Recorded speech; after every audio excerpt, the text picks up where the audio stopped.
Have you ever wondered if our loved ones could still communicate after they die? Well, my guest today, Dr. Callum Cooper, has some very interesting stories to tell about phone calls from the dead. We'll be right back.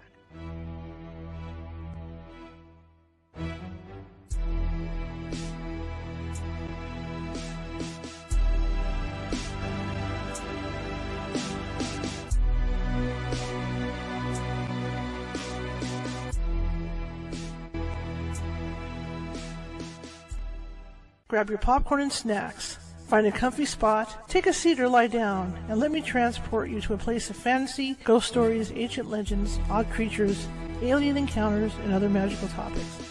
You may even decide to join the conversation. From faraway lands to your own backyard, with a small dash of pixie dust, turn out the lights and open your minds. The journey is about to begin.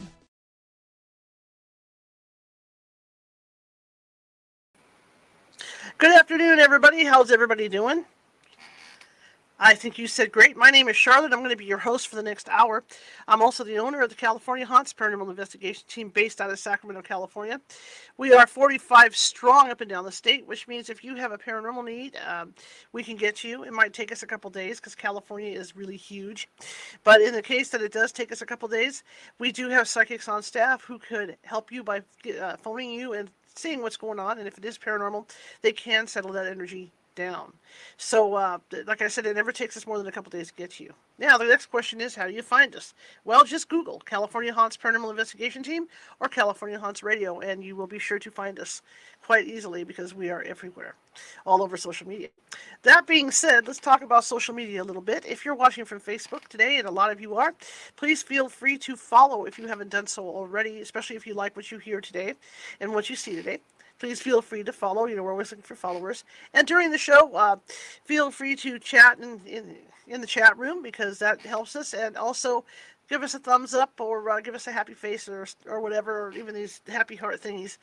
Because what it does is it puts us up higher in the FYP. And what the FYP is the master computer at Facebook. And that tells it that we've got a lot of activity going on with the show. And so it puts us out to more people. Because that's the key, right? To be out to more people. Same thing goes for YouTube. We've got more than 900 videos over there, and they're all of this show, all different topics. I'm a journalist, photojournalist, and so I like to cover different things. And it's not all paranormal, so if you go through and look at the different stuff they've done, especially last week, I had what might be a murder mystery on, and it's kind of interesting stuff.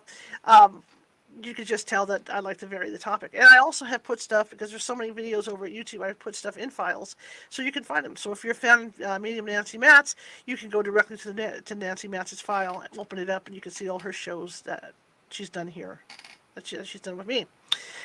And that being said, also, YouTube works the same way. So if you haven't subscribed yet, and you, like I said, you like what you see in here today, please feel free to do that. And again, leave me a thumbs up. That puts us higher up in that algorithm at YouTube as well. Okay, and it works that way for all the way across the board, because I know we're broadcasting on Twitch today and over on TikTok. So I mean, it works that way. But with TikTok, it's a little different because you have to tap that screen. You have to double tap that screen to get those hearts up there to show that you like the show. We are on earlier than we usually are. Usually we broadcast at 6:30, but our client is over in the UK, so we are going early today. So I'm really excited to have him on. Excuse me. I have been fascinated by this topic for a long time, phone calls from the dead. And it's interesting because when I think about this, I think about that hotel. Is the Calneva up in Lake Tahoe? I think it's the Calneva, and people like Marilyn Monroe had stayed at this hotel, and Clark Gable and things like that. And there's one particular suite, I don't even know if the hotel's still there, but there's one particular suite where people would stay in there and they would see her ghost. But not only that, the phone would ring, and it would be Marilyn Monroe calling. So that was really interesting to me as a paranormal investigator. So this is why I'm really excited to have this gentleman on. And I have read, I was on this website where people were putting reports of these different phone calls that they received from family members after they were hours dead, unalived. I'll use unalived so I don't get in trouble. But I was on a couple websites like that, forums and stuff talking about that. And I did do a show earlier a couple of years ago on this topic, and it was really interesting. So I'm really excited to have him on. So let's bring in, my guest is Dr. Callum Cooper. I hope I said his first name right. You guys know how I am about names. And let's get this show going, and let's talk about phone calls from the dead.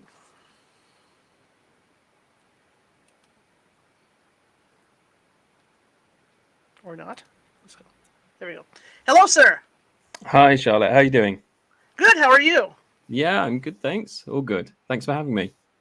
Tell us about you, sir. About me, well, I'm a psychologist at the University of Northampton, associate professor. I supervise and coordinate the third year module that we have in psychology, which is called Parapsychology and Anomalous Experiences.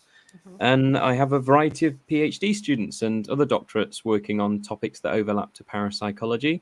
And I sit on the council for the Society for Psychical Research, which was established in 1882.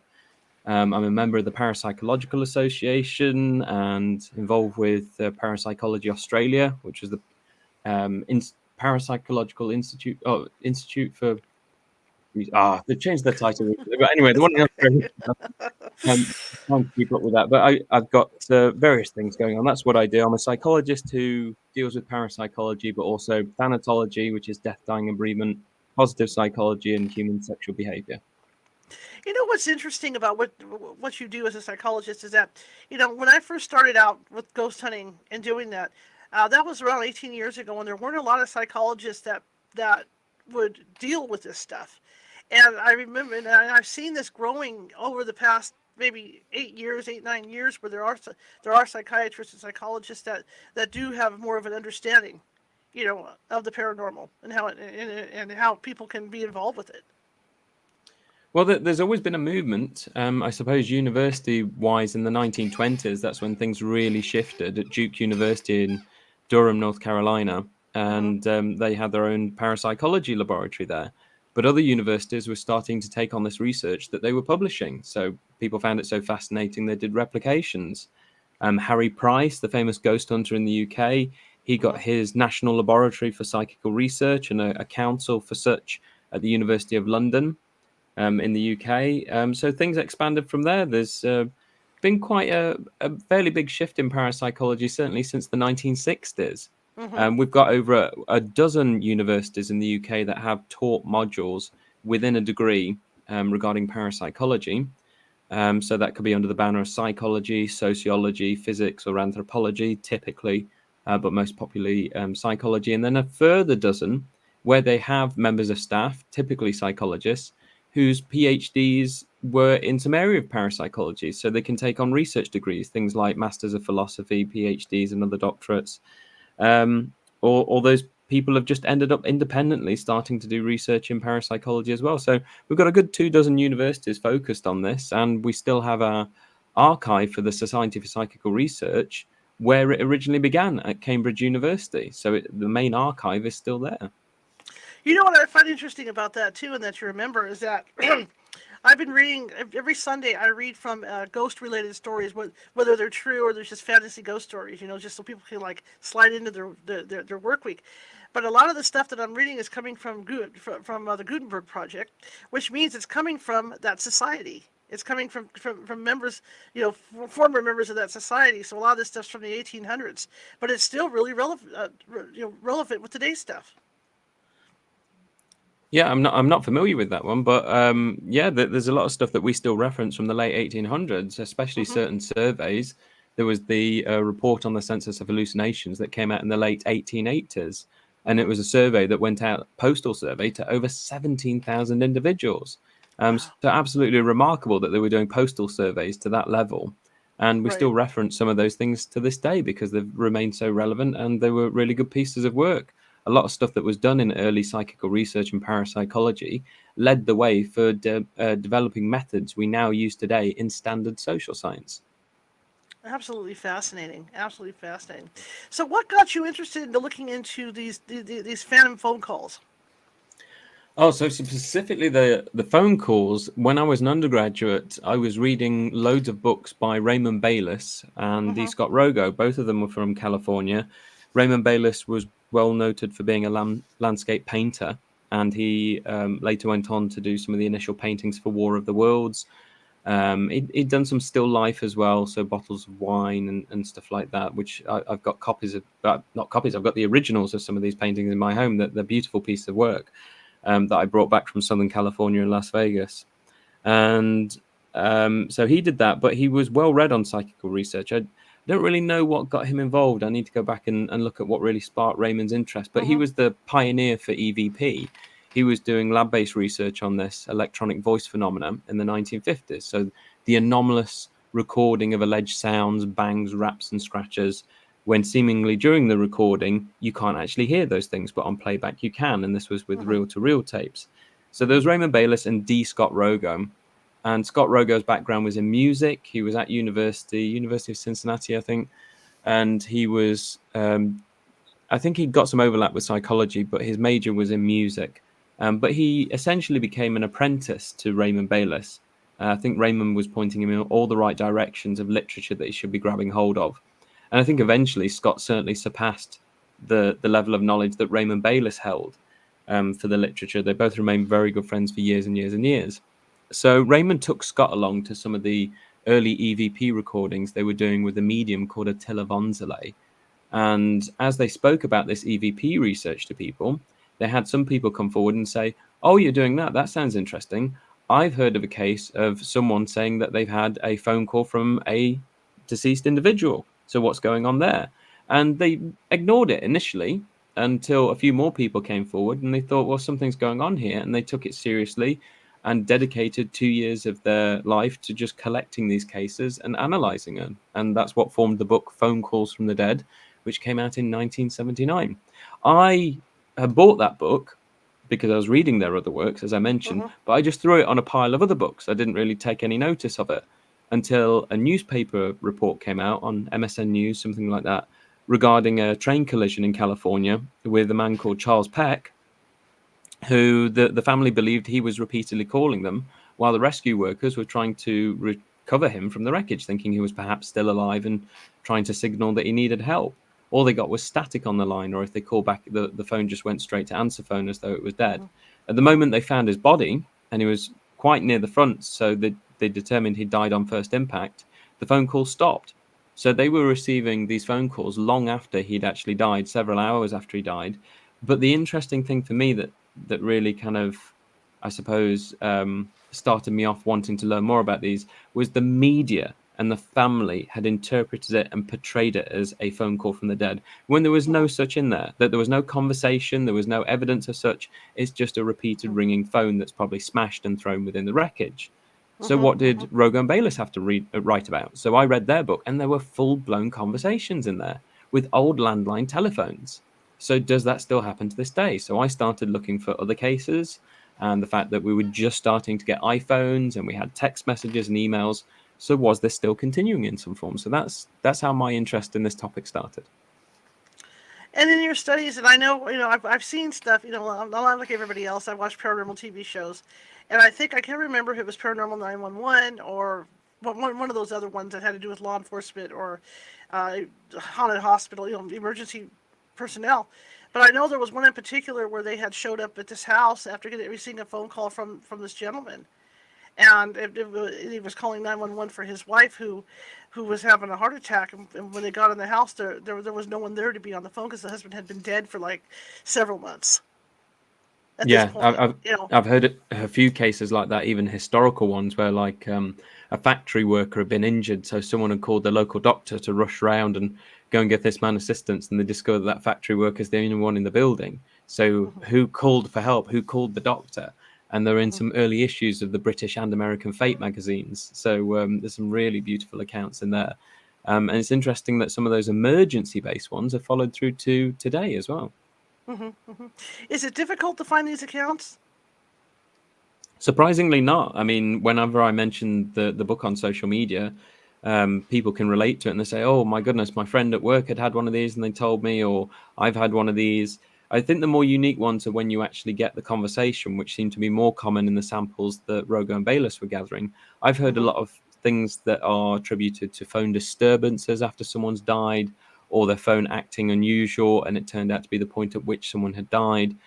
I'm interested in those. They are interesting that people are tying up these phone anomalies with someone having died. It's akin to what we call crisis apparitions, where people see the apparition of someone. Maybe they're woken up in the middle of the night and they've seen Uncle Bob, who emigrated to Australia, clutching his chest or whatever, or he gives them a message and they're not sure if they're dreaming or not. And the next day via email, because of the time difference, they get a message saying, oh, Uncle Bob died at this certain time, and you tie it up with your time difference, and you realize it's at the same point you had that vision.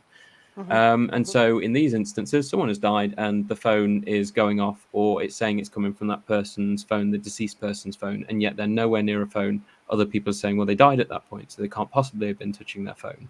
Right. So things like that. And when you were talking about crisis apparition, it reminded me of the Ghost of Flight 401. I read the book, and there's one in particular that struck me was this husband always had a certain whistle that he would do when he got home from work, to let the family know that he was home. And as the family was waiting for him at the airport, before there was even a report of the crash, they heard him whistle. Yeah. And then they found out the plane had crashed. It's interesting when you get those that are sort of ahead of themselves. I've heard it with the funeral industry. So I've got one PhD student who's looking at unusual experiences among coroners and funeral directors and even the receptionists in the funeral homes. And I've heard of some accounts where the receptionist is working away and someone walks through to maybe the gallery where they've got some gravestone examples of some of the engravings that they do, or it's just a seating area for if you want a funeral plan. And they said, oh, just go right through there for me. I'll be with you in a moment, sir. And then they finish what they're doing. They get up to go and see to this customer that's come in, and they can't see the person. And then they see the private ambulance turn up to go into the mortuary. So they go around and meet the morticians. They open the body bag, and lo and behold, the person in there and the very clothes they're wearing is the person that walked through reception that they can't find.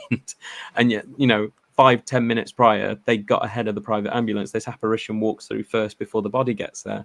So those are interesting accounts. As a psychologist, what do you think is going on there? Is the person like maybe mentally connecting with because how mothers have this intuition thing with their kids. They can tell when their kids are in trouble. I mean, is this something similar that's going on with whoever this apparition is appearing to, that it's like a mental connection? Well, if we start with the examples I just gave, those are really unique and a reason why we're looking at it within a PhD project, because these people are not connected to the people they're dealing with. They are detached. They are in a business that deals with cadavers, dealing with deceased bodies, and that they don't typically know these people. It's a business and a process, but also a respectful journey of doing the last good thing for someone and preparing them for their celebratory funeral of the life that they've had and the people that they love. So it's unique as to, well, why are they having these experiences, and why do they contain information such as the features of these people that are so accurate? Or information that might be relayed. That's very unusual, because there's some elements of anticipation and expectation being in a funeral home and being around bodies, and still at the back of your mind the fact that we've all read fiction, we've all seen horror movies, and the potential of what if is that playing on their minds. But still, accuracy and comforting experiences regarding these deceased people, why they're having them. It seems more typical to put those explanations to people who've lost a loved one. They really wish they could have a last goodbye. They've gone back home. They're surrounded by the smells of that person, their perfumes, their tobaccos, flowers that they liked, their clothes, photographs, items that were personal to them, you name it, or expecting them any moment to walk through the door and say, would you like a cup of tea or coffee? Or, a typical whistle that they do, as you've just said, things like that. So there's a lot of expectation, anticipation in that grieving state. You're going through separation anxiety. And you're also trying to figure out in your head this new way of life moving forward, that I will not be in the same routine anymore because this person is no longer a physical part of it.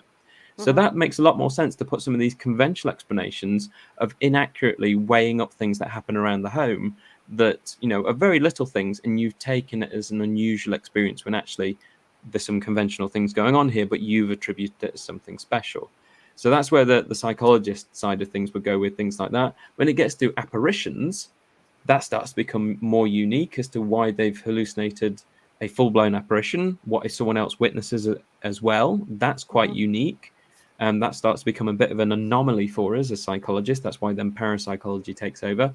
And then if that apparition delivers information that the witness doesn't know about, but they follow it up and it turns out to be true, what's going on there as well? So we've got another element to it, not just the apparition and what's generated that, but why have they obtained information from it that they seemingly didn't know, and they've had to go and figure out what it means. They've had to look in some files, a desk drawer, discover something that the apparition delivered in their message. So that's the parapsychological element. Every science is looking for the next step of what they don't understand. Biology, medical science, you name it, it's trying to get a grasp on a new process, something that's not quite clear.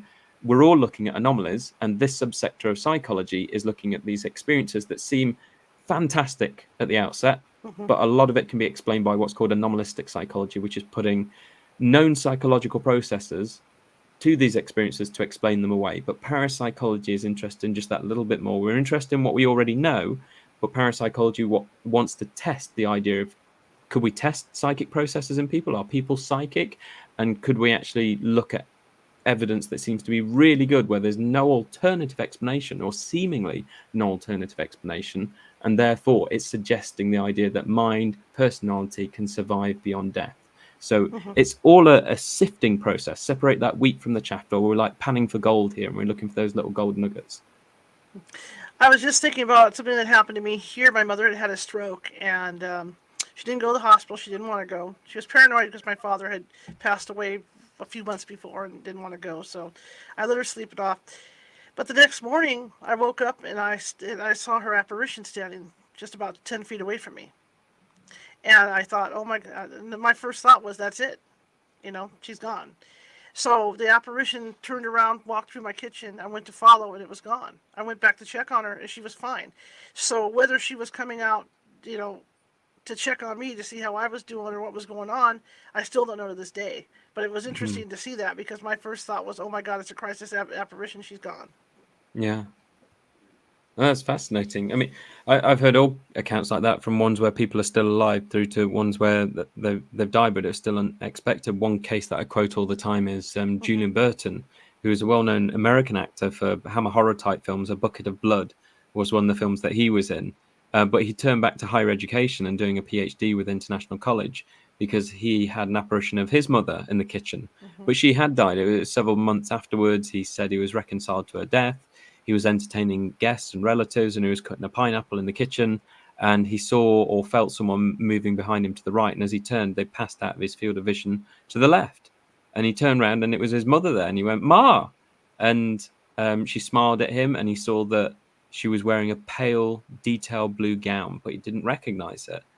And he said then she smiled and she dissolved. She didn't disappear, she dissolved. And he let out a great sigh of relief that he said he'd never felt before. And he told his sister a day or so later, and she was absolutely distraught on the telephone. Why did mother come to you and not me? She spent more time with me. I was closer to her. Why did you have this experience, not me? And he starts to describe the apparition, and that she looked younger and vibrant and glowing and healthy. And then he talked about the pale, detailed blue gown that he'd never seen before. And she went, "Oh, that's it."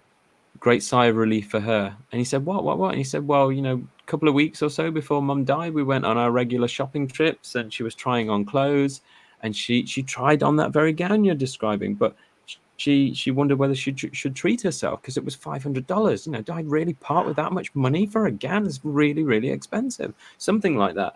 She just couldn't, but she ummed and ahed. Should I, shouldn't I? But later, she decided not to. But wearing it in the afterlife, that she can choose whatever beautiful garment she wishes in this afterlife, the sister believed that was the message for her, because it made no sense to Julian Burton. He'd never seen such an item before. That's not anything his mum had worn, but the daughter had seen it. So that was her message. See, I find what we're talking about on this part of the show fascinating, because, over the years, in fact, like, I'm going to just say the week after my mother died, I would see her. I would wake up in the morning, and she would be sitting on her couch. But every time I saw her, she was getting younger. And I noticed her hair, the gray was starting to leave her hair and stuff, so she was getting more healthy and more vibrant. Oh, that's but unique. like you say, it was comforting. Yeah. It was a comforting feeling. I didn't cry, because I knew she was still here. Yeah. Oh, that's good. I mean, my first PhD was all on that. It was looking at the psychological benefits and positive psychology of people having these experiences, particularly if they inspire hope in terms of goal attainment, in you moving forward in your own life, the fact that the death has not disrupted the things that you want to do and things that you want to achieve, and makes you enjoy life and not dwindle and linger on the bereavement and the loss and stay on it too long. So essentially the research found that for people that do have these experiences, they act as a good buffer. They actually facilitate the gap of loss, and it's hope that actually fills in the gap, because it makes you believe, oh, they're okay, or maybe, if I've had this experience, maybe death is not the end, I'll be reunited with them. It's more so a state of mind in terms of, grounding yourself, saying it's okay, building some post-traumatic strength and resilience, and moving forward. So ultimately, besides whether these experiences are true or not, we are interested in what do they do for you? Why do we have them? What are the benefits? And the benefits are health and well-being and positive psychology and moving forward. And in terms of, okay, I've had it, that's good, and making bereavement less of an issue, moving on from it as quickly as possible. So these experiences are very important. They can be very special if we revel in them and enjoy them for what they are. My question to you too is, do you think in some of these, and I know like you say, there's some that there's direct messages in, like for the one you talked about, the gentleman and his sister, but do you think in some of these instances it's the person themselves that's creating this? Like for instance, a certain perfume that that their loved one would wear, and then when they start like when the person grieves or they start thinking really heavily about this deceased person, they're able to kind of create that with their mind. Oh, absolutely. Even with telephone calls from the dead, there was a book, I think it was called Hidden Voices by Robert Baker. And he'd done a few pages on Scott Rogo and Raymond Bayless's work. And he posed the idea of, well, what if this person is alone and they're extremely bereft? What about the idea of intentional amnesia? And he said it could be a call company or a double glazing sales company, something like that, some company offering something, telemarketing. And you've lost someone. And you start then filling in on the telephone call what you want to hear because you want that last goodbye. Or for other people, it could be a very simple missed call. You've lost a son or a daughter. You get a missed call on the landline, or even from a number or a no caller ID where they just go, Mum, Dad, and you've lost that son or daughter. They don't have to say your name. They don't have to say anything specific. It's the fact that they said mum or dad. How many people are called mum and dad? A lot of people are called mum and dad. And so for some people in that grieving state, that's all they need to believe they've had an unusual experience where they don't recognize the number, or it's a no caller ID, so they can't trace it back. And the person on the other line who has genuinely been trying to call out for their mum or dad has realized, because the reaction they get from someone in an extreme state of bereavement, that's not mum or dad. Put the phone down. Don't apologize. And so you've lost part of the conversation there. So absolutely, there's loads of instances where it's very clear that someone has, initiated this experience for themselves. And that's where we'd shift it over more towards looking at clinical parapsychology and bereavement care. Okay, you believe you've had this experience. That's not for me to challenge in this instance. So what's it done for you? Whereas the parapsychologist side of me is genuinely interested also in those experiences we can't explain. So there's a lot like the examples I've just given, but for the parapsychology side, I would want a lot more than that. I'd want conversations, I'd want specific information, I want to follow up with eyewitnesses, I want to check with the call companies, and much more. I want a very thorough analysis of that single case study. Now, do you think, in a situation where, say, someone's lost a son or a daughter, and they claim that they caught them on a camera, like in their living room or someplace, sitting on the couch or something like that, and maybe it's maybe from your point of view, being a psychologist, it's easy to it's fairly simple to explain it away as well. It could be anything. It could be one of the other kids or whatever. But do you think it's a healthy thing to say, okay, if that's going to make you feel better, then yeah, okay, it's your son. It depends on the individual and what kind of state of play they have really with the bereavement. I mean, you can have various levels of bereavement all the way through to a very clinical level where clearly they are really struggling and it's really hit them hard. And thanatology, so studies in death, dying, or bereavement, have argued that you can have anticipatory bereavement where someone's going to die, so you're grieving before they've gone. You're waiting for the inevitable, and that's a low grief death. Then you have high grief deaths where someone you wish them goodbye first in the morning, hope you have a good day at work. About an hour later, the police turn up at your front door and they tell you, oh, they've died in a car accident. You don't know what their last moments were. You don't really know why or how or what occurred because you weren't there. You just don't get that explanation. They're just gone. Imagine what that was like in World War I and II when people were losing family members absolutely en masse. And they would just get a telegram through the post and no body was returned or anything like that if they were lucky. And so that could lead to, really troubled grief where you just don't have closure. You don't know the answers. You don't get that final goodbye. So for some people, embracing an anomalous experience may be good. For some people, going to see a medium might be good. But you have to stand on your own feet eventually. These are things that are inevitable. Birth and death are inevitable. And so leaning on something else as an emotional crutch for too long, you have got to throw the crutches away and start walking again. And so if you need that little bit of a perk, you go to the theatre with some friends and you have dinner before or after and you go and see a medium live on stage and you enjoy it, embrace that experience. Talk about it with friends. But you've got to learn to let go. It's like if you enjoy gambling, well, don't do it all the time. You've got to learn to know when to stop. If you enjoy a glass of wine, I've got a glass of wine right now. But, I don't really want a second or a third. I'm going to have a cup of tea afterwards. You've got to learn to say, well, that one will do me. That's all I need. You don't want to become dependent on it. And so we do know from the research, the empirical research, these things are good for people. But I think you need to find some other things to latch onto as well to move forward in life. Well, even, with what I do as a paranormal investigator, I've been doing this for 18 years. I have seen people that are addicted to going to see mediums. After a while it gets addicting because they want to keep having that contact and that contact and that contact. What's going on with my loved one? What's going on? And I think, like you say, at some point there has to be a cutoff. Yeah, there has to be, especially if it's a monetary thing as well. I mean, I'm not going to go down the route of saying that Right. that the medium is thriving off it. That I know some mediums that, well, that has become their living. That they're an alternative to bereavement counselling. If that's what they do, they're making a living from it. I wouldn't be so sweeping to say that they are all grief vampires, as some of the skeptic movements say that they are. I'd like to assess each medium on the merits as to whether they're doing anything that I can replicate, such as Barnum script and cold reading. I can pretend to be a medium and convince people, but I can't do it with stark accuracy like some mediums have in the past. But, if people are starting to lose money monthly that they need on their bills and whatever else, and it has become like a gambling addiction, then you've got a problem. They always say an addiction is a problem when it's starting to affect other aspects of your life. And that could be your relationships, it could be your work, it could be struggling to pay the bills. If all your attention is focused on this thing that's making you disrupted at other things that are part of your living month to month, then yes, you've got a problem and you need to step away. The other thing, going back to phone calls, from the dead and all this, when you look at those, are the numbers high enough to really take notice of with that, or are they rare, or are they really rare? Are the numbers high enough? As far as the incidents that you've heard of.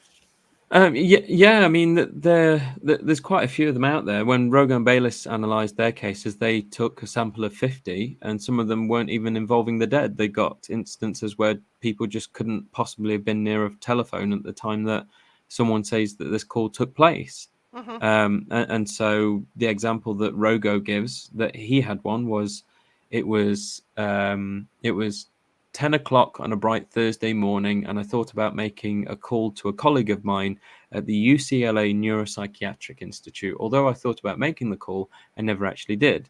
At 4 o'clock that afternoon, I got a call from the very office of the psychologist I had thought about calling, and it was their research assistant.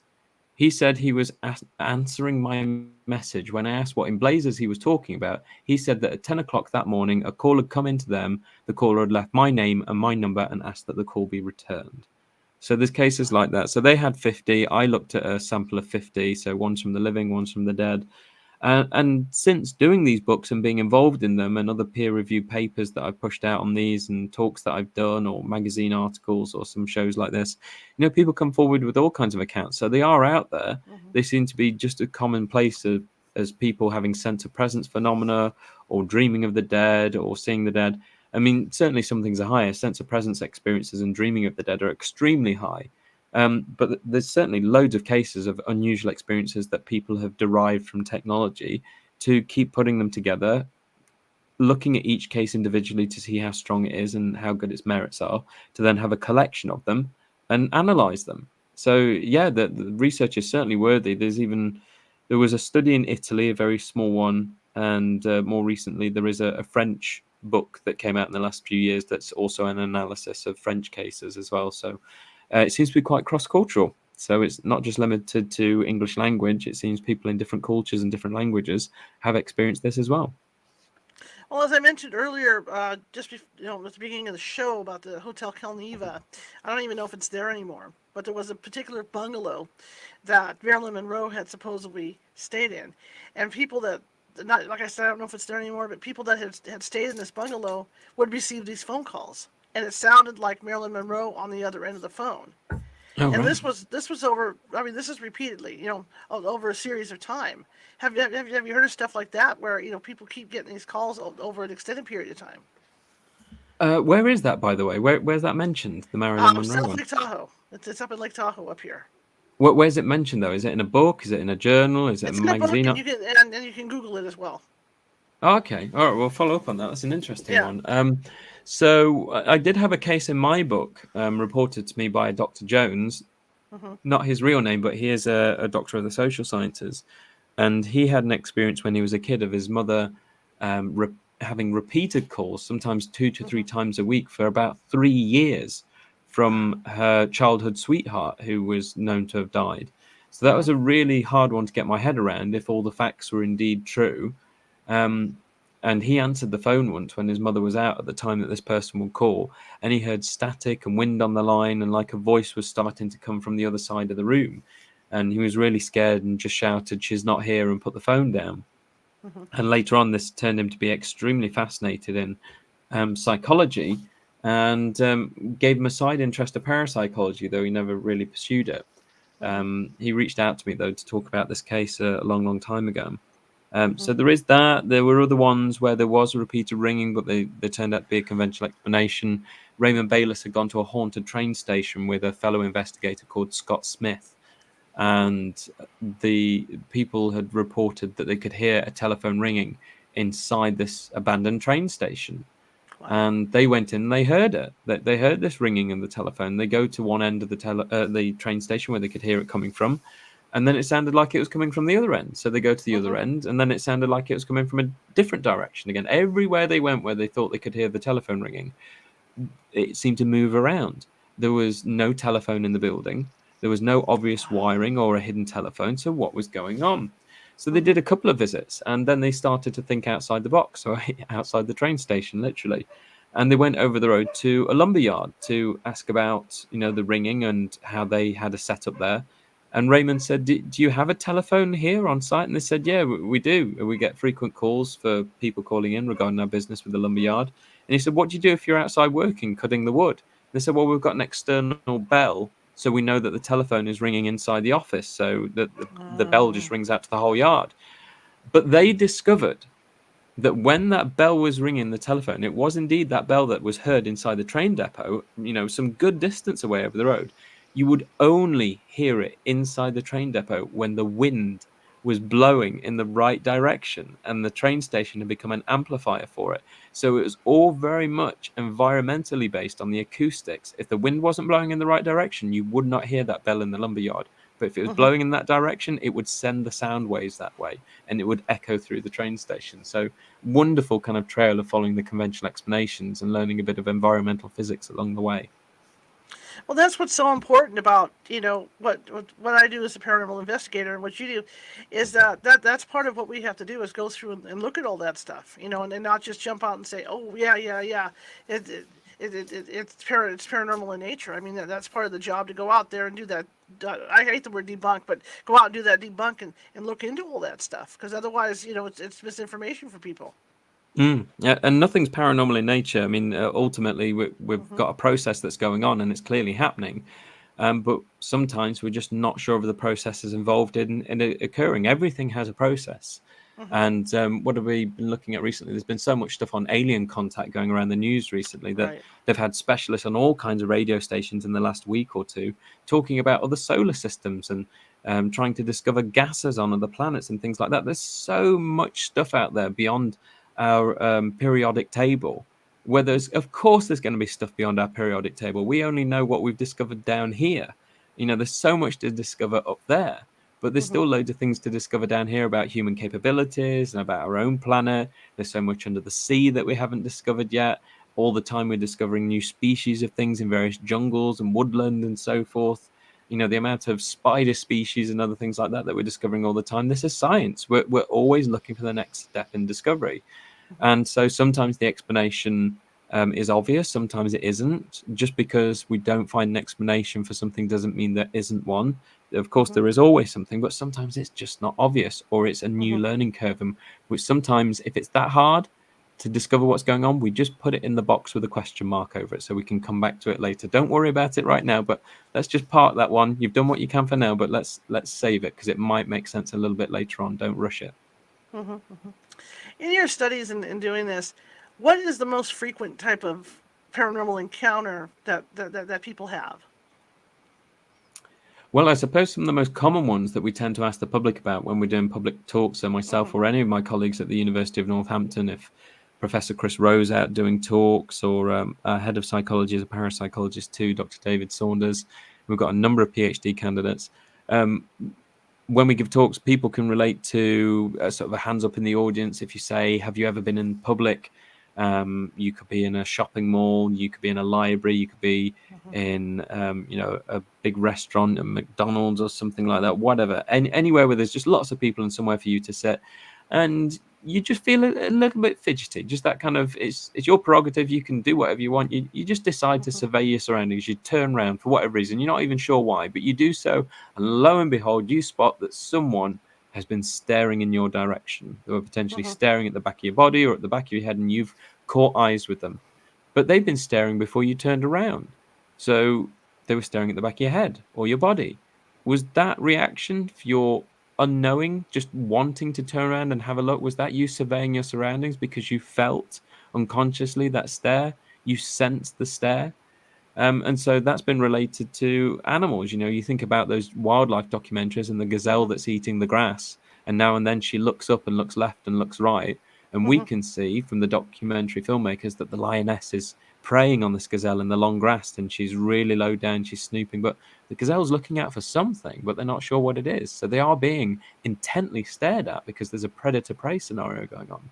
And we still have that for humans because we've always got our guard up. We're not sure in a public space who's gonna, do something untoward or, invade our space or whatever. We do want to protect our surroundings when we're out in public and protect ourselves. So we still got this need to check on ourselves. So do we know when people are staring at us for our own protection? About 70% of the audience will typically raise their hand. Another one is saying, oh, have you ever thought about someone who you don't regularly call or email or text, and one day you were thinking about them, and all of a sudden ping or ring, and it's the text or email or it's the phone call, and you think before you even go to it, it's them, and it turns out to be them. Again, another 70% or so of people will talk about that and say they can relate.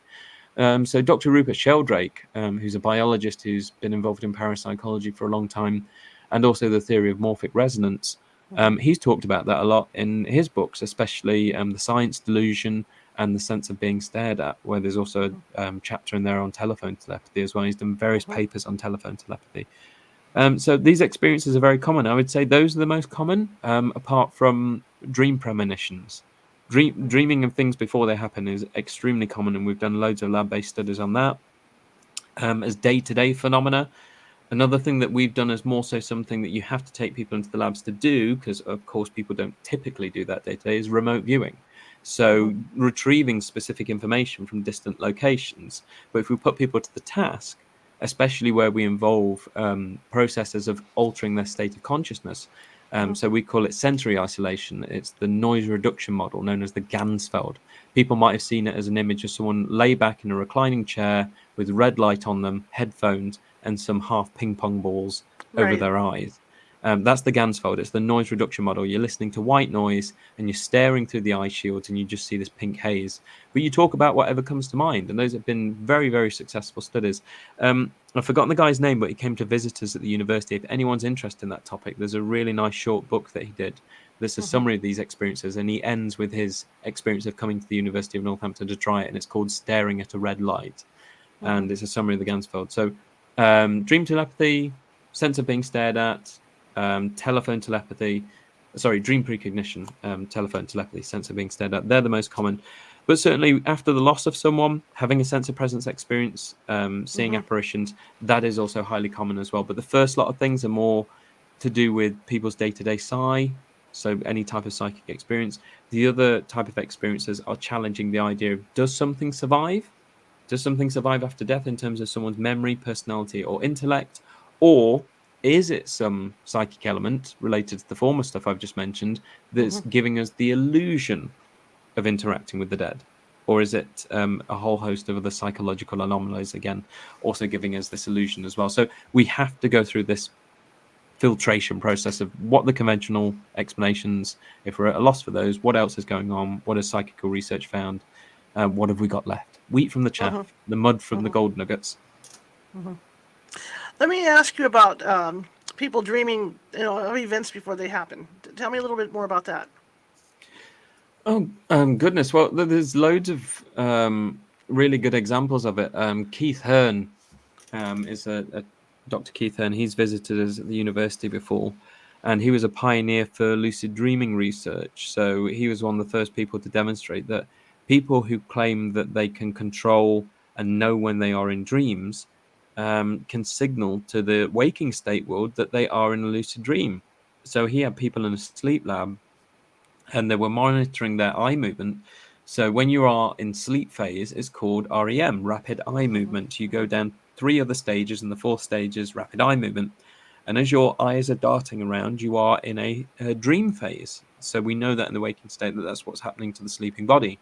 But he told these lucid dreamers that when you know you are starting to dream, can you signal to me that you know you're in a dream? I want you to look left this many times, and I want you to look right. So distinctly over to the left, distinctly over to the right. And he tracked it on these eye movement graphs at the time in the 70s to show that these people knew they were dreaming and could signal to the waking world.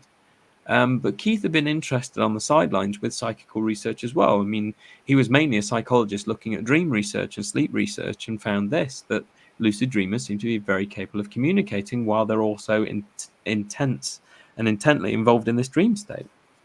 So he did a book called Visions of the Future, which is a summary of dream precognitions, starting off with one particular one that he had himself, followed up with a variety of other ones that he collected as well. There were also a series of studies that were done at the Maimonides Medical Center in the United States with people like Stanley Krippner, I think it was Monty Ullman and Alan Vaughan as well. They've been involved in it. Some of the initial studies began with the medium Eileen Garrett, who founded the Parapsychology Foundation in 1951. So there were all those early studies, many studies besides. We've done a few at the University of Northampton. We do some practice ones with our third-year students in the module. We've done them as a group of psychologists, so staff members, where we've got together and we've discussed our dream diaries. And we've all got together in the lab space, and we watch a series of 4 clips, and we all discuss, out of all of our dreams combined, which of the clips we think our dreams most related to. So we did it as a group exercise rather than a singular exercise. And then when we decide, all of our mentation, so our dream diaries, they went off to an independent judge, and the independent judge would look at the dream diaries and try to decide for themselves which of these 4 clips, best to worst, relates to the dream, to see if ultimately what they select is what we select. So there are various ways of testing it in the lab as well, and things like that. So yeah, I mean, dream precognition is not my particular forte in parapsychology, but that's just a snapshot of what things can be like, really. I suppose some of the best ways to look at it in more really graphic and dramatized way, if anyone's ever seen Final Destination, there's a lot of dreams or daydreams in Final Destination. I mean, that's a bit harsher, because the idea is then if you've avoided your own death, then the Reaper's after you, and so you're in trouble after that. But in these instances, often the dreams can be very, very mundane and boring, and they don't seem to be particularly related to your survival. But that's what they're like. Oh, I'll give you one study, actually. Back in the 1950s, early 1950s, in the Journal of the American Society for Psychical Research, I think it's around 1950, there was a researcher called Cox who looked at train commuters. And he wanted to look at ticket sales on various days, including nice, fine, plain days or sunny days, all the way through to rainy days, where he naturally deduced that, well, there's going to be a drop in sales on the rainy day because people didn't want to travel to the train station. They carpooled, they got a lift with a neighbor to work, or they took the bus because it was closer to home, or something like that. They avoided the rain to get to the station and so forth. But even taking that into account, on days where there were train crashes and major fatalities, there was a drop in ticket sales, and it was not related to weather conditions. There's a significant drop in ticket sales. So what's going on there? It's like people have unconsciously just changed their mind for whatever reason, and they've averted a disaster. And it's got nothing to do with weather. It could happen on a beautiful, fine, sunny day. So why on earth have they not gone about their business as usual, or a really plain day? So that was a really interesting study, looking at more so this unconscious level, that it's not about a distinct vision of the future. It's just for whatever reason acting on gut instinct and doing something different, but not knowing why. I'll just do this today. I don't know why, but I will. And it saved their life. When you talk about, we'll jump back to the Gonsfield thing a little bit. People see it on TV, done by these different paranormal groups. I don't know if you've seen, these groups do that, but how does what they do compare to what you guys do, when you're studying with it? Oh, how are you seeing? Go on, give me a little bit more. How are you They'll sit in seeing front of a other people? mirror, and they'll put the half golf balls in their eyes and put the red light on, and and you hear the static, and then they start doing their readings with a mirror that way. Is this like a TV based thing or social media? Yeah. That's what I mean. How does it compare? Really? How does that compare to how you guys conduct it? Well, if I'm blunt, how they're doing it is unethical. I mean, these are not psychologists. They're not psychotherapists. They're not psychiatrists. I very much doubt that they've gone through ethics forms and risk assessment. I very much doubt that they've got a rationale for why they're doing it, or what the targets are, or what they're trying to achieve from it. They're just doing it, and the answer is, or the explanation is probably, well, because, and that's it. It's not a good excuse, and you don't know what the potential repercussions are. You don't know necessarily the mindset of what someone will feel like going into it and coming out of it, especially with the suggestion of the building that they're in. I really wouldn't advise it. I've seen some instances of it, and I just don't understand. It's like a monkey see, monkey do thing, where someone's seen a picture of the Gansfeld in some book that's shown a bit of parapsychology. There's been loads of books on the paranormal in the past where they've shown snapshot pictures of what parapsychologists do, but it's taking a method and putting it in an obscure environment with people that cannot take responsibility for the person that's going through it, is not governed by an ethics committee, have not submitted a risk assessment, and therefore are not liable. And the main thing is, though, ultimately, besides insurance and liability and so forth, is the person safe, and are they supported thereafter by someone who's not going to abandon them and follow it up? Whenever we do the Gansfeld, we're filling in consent forms and risk assessments, and we're following up with that participant. They have our information to follow up with us again. They're more than welcome to come back to the university and chat about their experiences. We want to know that ultimately, one, they've enjoyed the experience, and two, there aren't any repercussions. But if there are repercussions, we want to help, because we don't want participants to go away having a bad experience. But we're not going to be so naive to say that it's impossible to have a bad experience from this. And if it does, we need to know about it and sort it out.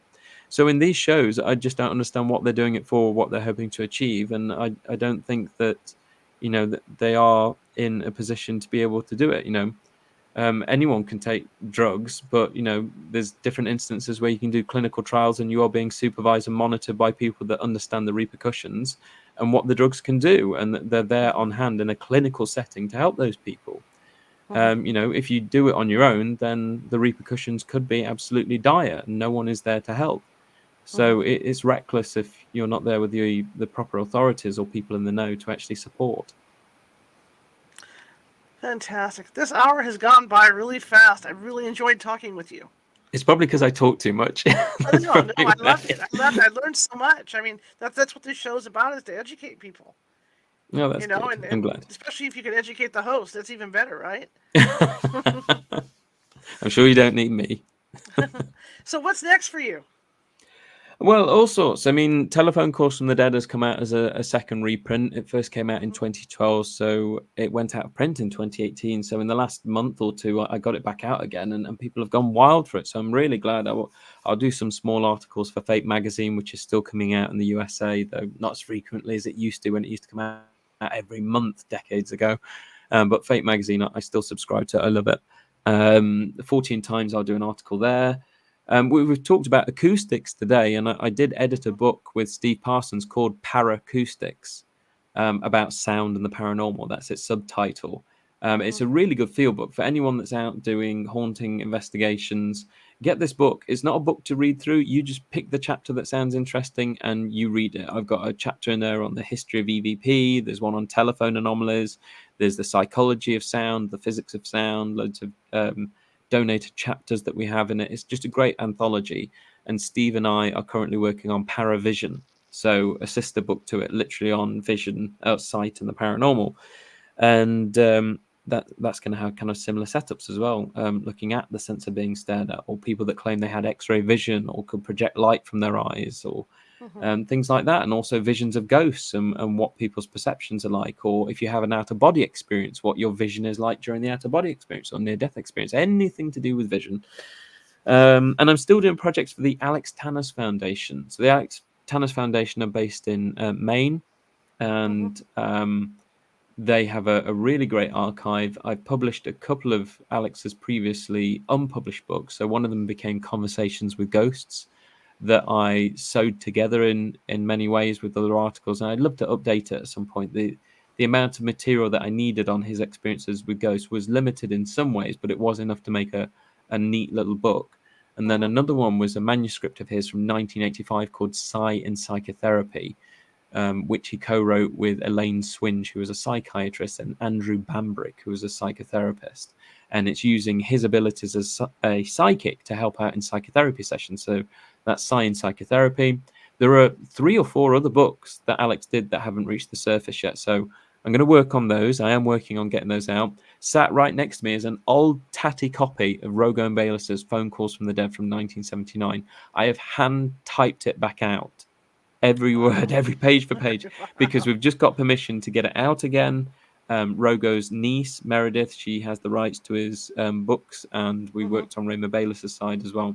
And so Phone Calls from the Dead, which has become a very scarce book. Some people have been paying several $100s to get a second-hand copy of this book. It's very, very scarce. It will be for a reasonable price, something like $15, something like that. It'll be back out again. And I'm going to do a postscript, so an extensive end chapter that kind of brings you up to date on, okay, that's what they did in 1979, but where are we today? What happened since they did that? So I'm going to add a nice little extra bit to the book. So not only do you get to reread the original, but you get a follow-on really as well. So that will be permanently back out on paperback and Kindle. Fantastic. Well, thank you so much for coming on. I really appreciate it. We'll have to talk to you when all that gets done. Well, yeah, absolutely. I'd love to. If anyone wants to keep following my work, go to Callum E. Cooper. That's Callum with 2 L's, Callum E. Cooper.com. That's my website. You can follow me at X, which was formerly Twitter, and you'll see what I'm doing. And I'm doing various things in the media at the moment. Uncanny, which some people in the USA have been following.